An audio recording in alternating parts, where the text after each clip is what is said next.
తలనొప్పి అంటే only problem తలలోనే ఉండాలని కాదండి. రీసెంట్‌గా మా క్లినిక్‌కి ఒక పేషెంట్ వచ్చారు. తలనొప్పి ఎప్పటినుంచో వస్తుంది అని చెప్పి చాలా చోట్ల తిరుగుతూ ఉన్నారు. ఒకళ్ళేమో మైగ్రేన్ అని చెప్పారు. ఒకళ్ళేమో టెన్షన్ టైప్ హెడేక్ అని చెప్పారు. ఇంకోళ్ళు ఇంకో ప్రాబ్లమ్ అని చెప్పారు. ఎంఆర్ఐ స్కాన్ కూడా చేశారు. మొత్తం నార్మల్ ఉంది.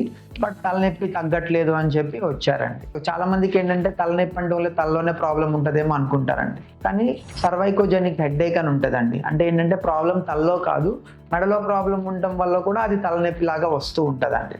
సో వాళ్ళకి కొంచెం డీటెయిల్‌గా చూస్తే వాళ్ళకి బ్యాక్ సైడ్ ఆఫ్ హెడ్ ఉండి పెయిన్ ఎక్కువ ఉంటది. అండ్ దాంతోపాటు ఫ్రంట్ ఇక్కడ కూడా వస్తూ ఉంటదండి. అండ్ ఇది ముఖ్యంగా ప్రయాణాలు ఎక్కువ చేసినప్పుడు, తల ఎక్కువ తిప్పినప్పుడు, బరువులు లేసినప్పుడు ఈ నొప్పి ఎక్కువ పెరుగుతూ ఉంటుందన్నమాట.